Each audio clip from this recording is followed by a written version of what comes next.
What is going on, guys? Welcome back to Log Cabin Firewood. Getting this central boiler 760 Classic Edge was probably one of the best things that I have ever done. This thing has helped me get a good night rest. We have endless hot water, and believe it or not, I am burning less wood and heating more. In a short that I did last week, showing that I was helping the old man across the street, that, you know, he's just been gracious and helps me out with anything and everything. Anytime I've ever called him, he's never once said no to me, ever. And all he asks in return is for me to keep him warm, and when he calls, pick up the phone. And I do. Whenever he needs me, I'm there. And I think that's the way the world should be. Take care of each other. I say it every video. I digress, and I hate that saying. The stove that I had before, I was burning 9 to 12 full cord every winter, and I was having to shoot that into my basement, stack it up down there every week, you know, bringing about a third of a cord in every week. And that stove only ran every 3 hours, so I'd have to wake up all night long, fill that thing, and I was damping it down as much as I could. Either way, that stove just ate a bunch of wood. My neighbors experienced the same thing over there because I gave it to him for all his help, and he's got it in his shop. And if you keep that thing going, it just eats. But it is that time where I got to clean this. I purposefully haven't cleaned the reaction chamber, which is where all the ash falls in this stove, and where the heat is really produced. I haven't cleaned that out in a little over 2 weeks, and I have not touched the heat exchanger in the back in over a month. In fact, I haven't even opened it in over a month. I think the last time I cleaned it was, I want to say it was like Christmas Day. So it was the end of December, and it's now February 2nd or 3rd, something like that. I think it's the 3rd, actually. But the first thing we're gonna do is power this thing down. It's sitting at 187 right now. So we're gonna power it down. Press and hold, she's powered down. Now I can go through, open the reaction chamber door, get this cleaned out. Now you don't have to power this stove down if you are only cleaning the reaction chamber.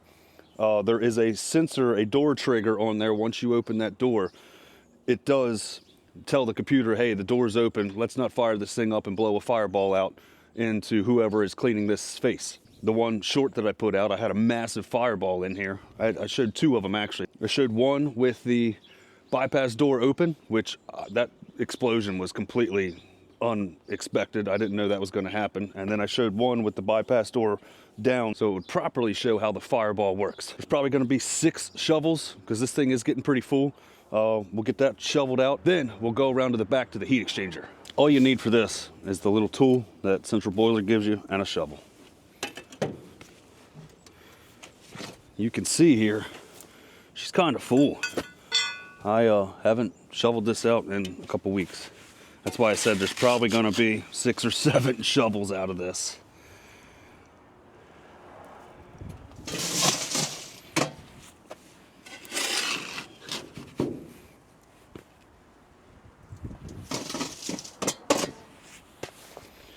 I'm gonna put this over here since the wind's blowing that way. And this is all just a really fine ash. This stove really cooks everything down into nothing.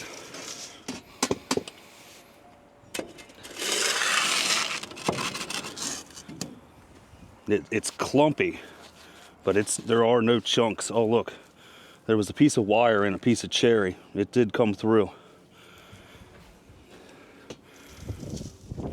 My tree guy gave me a piece of cherry that had a big old fence wire. He said, I know you like cherry. I ran my saw in it. I said, yeah, I like cherry when I can actually cut it. But whatever. It was free wood, and beggars can't be choosers. Yeah, a lot more this time than just 6 or 7 shovels. The last time I did this, there wasn't much in here at all. Typically, you want to do this more regularly. But it's been so cold, I've been neglecting it.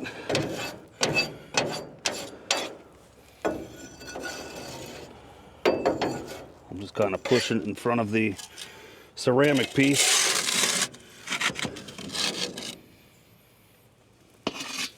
That is essentially it. That's really all you need to do. And looking at the camera footage, it took me 5 minutes to do this. So while you're here, this is a good time to check the stepper motors. It's a little door here. You can inspect that your fan motor is good. There's nothing in it. You can sit here and visually inspect inside the stepper motor. And what I like to do is actually lift this flap up and see how much gunk is in here. And right now, I don't have any. There's none in this one. My flapper is moving freely, and I have nothing in this one. Everything's moving freely here. Now there's a little bit of, you can see residual like creosote on here. These do jam up with creosote sometimes, and this is something you gotta keep an eye on. Like I said, I don't see, I mean, there is creosote in here, but there's nothing that's restricting the flow. And everything is free flowing, so I don't have to clean anything off. So we can go ahead and close this up. This is just something to check, you know, every couple weeks at least. And if you walk out to your stove and your fan sounds funny, you can definitely tell when you are jammed up on the inside of this thing. If it sounds like it's sitting there working and like choking, you're jammed up somewhere. You should probably investigate. Or your stepper motor could be stuck open or closed as well. So we're going to do the chimney T cap first. We're going to check this because I always forget this. So I'm going to do it first.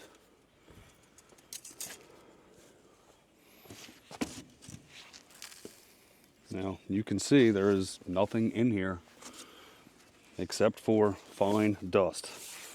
This is what you should see inside your chimney. You should not see creosote. If you see creosote in here, you're burning way too wet wood.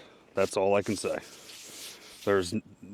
If you're running this stove and hitting 100% at every burn cycle, 100% burn efficiency within the reaction chamber, you should not see creosote in your chimney. Now, there is some dust in here, but nothing crazy. So we're gonna go ahead and just clean that out and put it into my ash bucket, and then we're done here. If you wanted to, you could take a broom and clean this off. Or take your blower, whatever you feel is necessary. Not really much in here though. Just a bunch of fine dust. And I'm glad the wind's blowing. I am going to put a mask on when I do the reaction chamber, because I always tell you guys you should wear a mask, and I never do myself, because the past few times I've cleaned this has been on film, and you can feel it. This is just a fine powder, and it does get in your nose. But we'll go ahead and put our T back on. Should I put it where the words are right side up? Can I? There we go. Now let's do the heat exchanger.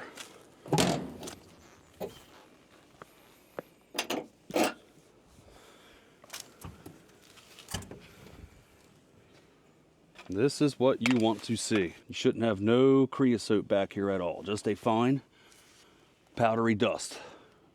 So let's go ahead and get this clean. So I actually found a tool, and this is, I think it's part number 390 or something like that. This is a chimney flue kit for one of the pellet stoves that Central Boiler sells, a big pellet burner. And it'll fit in here, and you can just clean these out a lot easier than using the provided tool. Now, Popcorn Farmer Brian Smith on TikTok is who I saw use this brush. And then I actually reached out to him. I said, what part number is this? And he was able to tell me what it was. So thank you, Brian. This is a lot easier than scraping.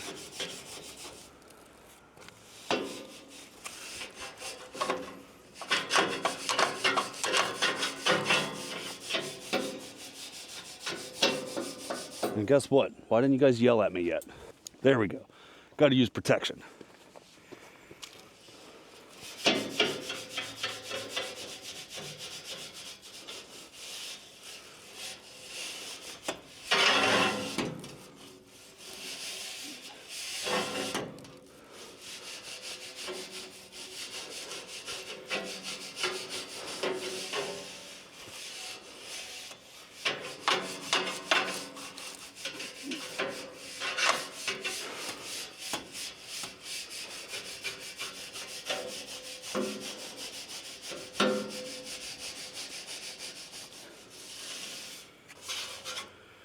tell you what, this is a lot better than scraping.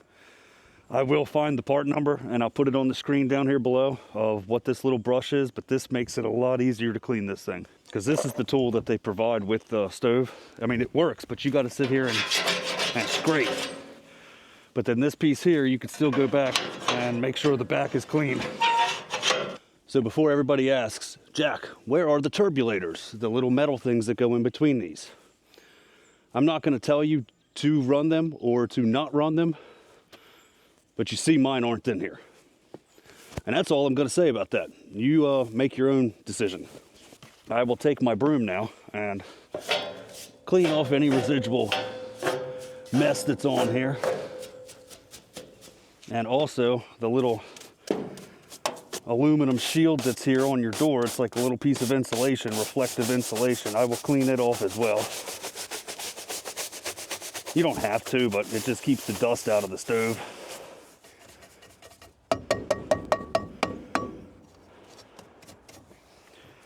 Clean off my rope seal here, inside and out.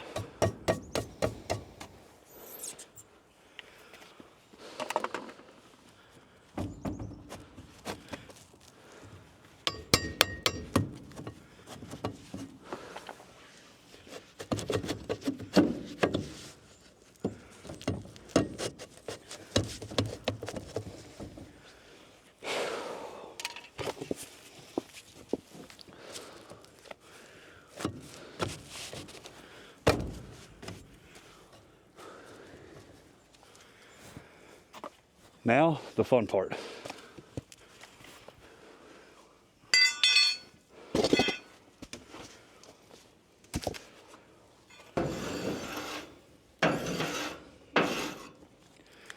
You can see the stuff back here is a lot finer, and that's what you want. You basically just want a fly ash. Now, if you want to be particular, you can. But it does get dusty, and you got to be very careful with this because there are still hot coals in this stove.